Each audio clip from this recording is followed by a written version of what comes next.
So this is the final video looking at routes to sporting excellence in the UK. And if we look at your specification, this video is going to focus on these bottom two bullet points. So understanding what UK sports are and what national institutes are and how they develop sporting excellence. And also to look at the strategies that address dropout and failure in elite development programs. So firstly, we're going to look at what UK sport and national institutes, such as the English Institute of Sport, are.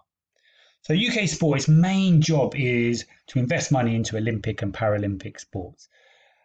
And its main aim is to look at world-class success. Its main aim really is to develop elite sport in the UK.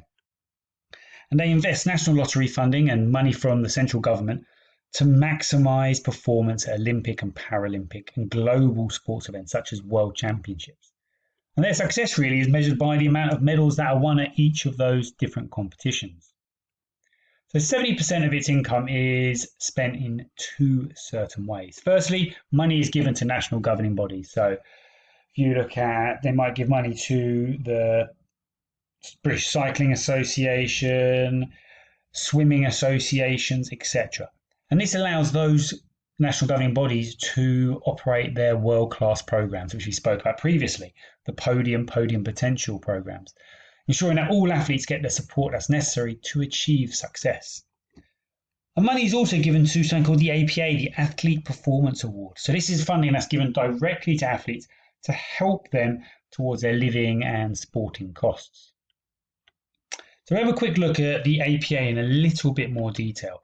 This money is given directly to athletes and it's allocated where there is the greatest financial need. So those athletes who need the money the most will usually get higher funding.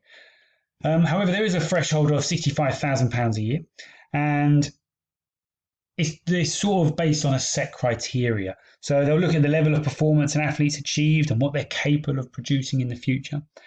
And those athletes that are on podium level funding, which we looked at previously, can also get an APA up to £28,000 per year. So UK sport, one of their main focuses is to support athletes on this progression towards elite sport, especially those who have personal issues or looking at work demands. And they've introduced something called the Personal Lifestyle Advice. And this was developed by the UK Sport and National Institute to provide athletes with mentoring and support and advice on certain issues such as time management, budgeting, etc. So they don't have to worry about these things and they can focus on developing their sporting talent instead. So that's UK sport done. Now we're going to have a quick look at the national institutes. And it's important to understand every nation in the UK, so Northern Ireland, Wales, Scotland, England, all have their own institute of sport. We're going to look at the EIS, the English Institute of Sport. So they've got different centres across the country. I'm just going to give you two examples here. They've got one in Sheffield for boxing and basketball. They've got one at Loughborough University where they look at swimming, gymnastics and cricket. And they are run and funded by UK Sport. So UK Sport runs these national institutes and funds them each year. And they have different centres across the country which each specialise in different Olympic sports. And their main roles really are to provide world-class facilities for athletes to train in. Have a little look at some of Loughborough University's facilities for swimming, gymnastics, cricket. They are unbelievable. To give sports science support, whether it be physiologically or psychologically. They give medical support for injuries and illness to help athletes recover quicker. They run talent identification processes, so doing high-level testing to get athletes into the right sport. And also they look at research into new sports technology to help test, to train and support athletes as much as they possibly can. Now, every nation in the UK has a National Institute of Sport. And they offer a range of different services to athletes: nutrition, physiotherapy, sports science, sport medicine. And the EIS also works closely with coaches. It's not just looking at performers. They want to provide technical support to optimise the training programs that are in place for their athletes. Another example is the National Performance Centre for Cycling in Manchester. It's got massive praise over the last few years because of the amount of gold medals that the UK and Team GB have won at Olympics and World Championships, because a lot of that would have occurred in the National Institute in Manchester. And successes in London 2012, Rio 2016 are down a lot, really, to the EIS and coaches at performance centres. If you look at Mo Farah, Jess Ennis, Chris Hoy cycling, all of these athletes would have been linked to National Institute of Sports Centre, where they would have got all this specialist support. Here's just a few examples you might want to bring up in an exam of the different things that the EIS would do. They help with performance pathways, physiology, physiotherapy and psychology, nutrition. They work with medical issues to get you back from injury, biomechanics, looking at your technique in incredible levels of detail, looking at the performance lifestyle, so trying to give you mentoring there, looking at Paralympic sports, performance analysis, doing research into different types of technology, and strength and conditioning support as well.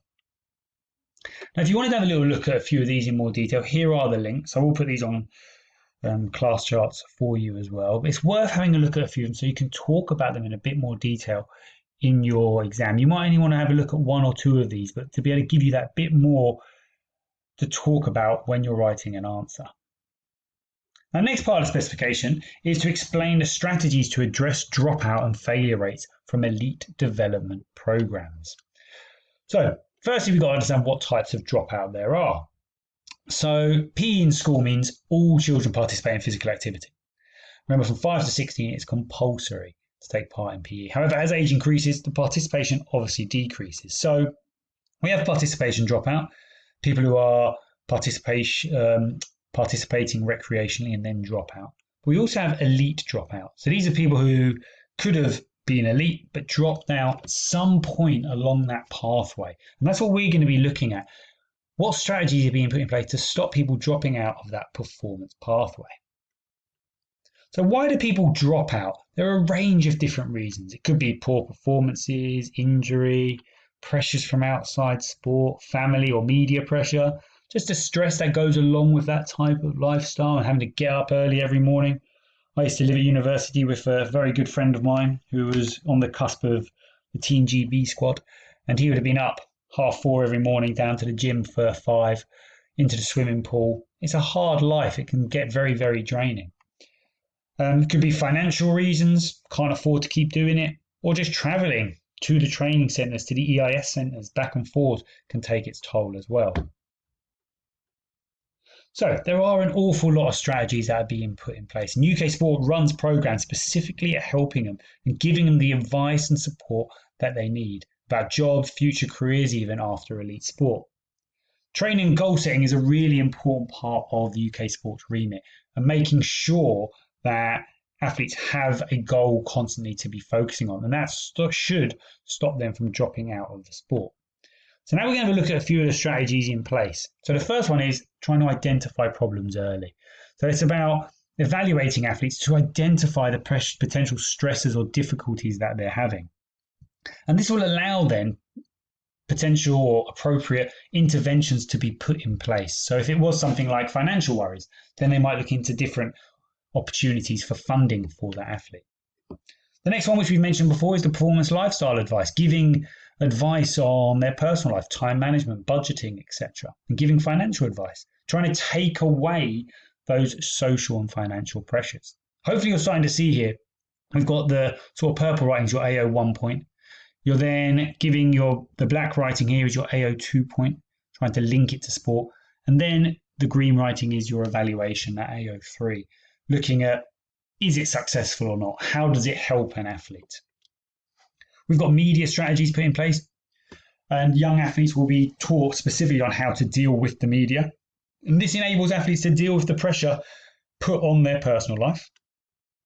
There'll be medical strategies put in place as well. So things like physiotherapy if they are getting injured or after a hard training session. And the benefit of this is it allows them to maintain their physical health through injury or rehab, and allows them to continue in sport rather than just dropping out because of an injury.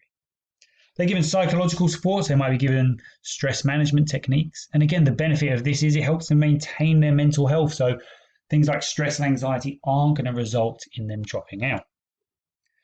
Putting set training programs in place and suggesting training adaptations when someone is struggling. Remember, some athletes drop out because training's not going well or they're not making the progress they think they should be. And the benefit of doing this and making these adaptations is it allows appropriate rest and recovery. They're therefore going to keep them motivated and keep progressing in that sport. And the final one is evaluating throughout their program and throughout their pathway, identifying any stresses and any difficulties. And the point of this is really to intervene when they need to help prevent any dropout. So make sure you've got these notes down, and we'll go through it a little bit more in the next lesson.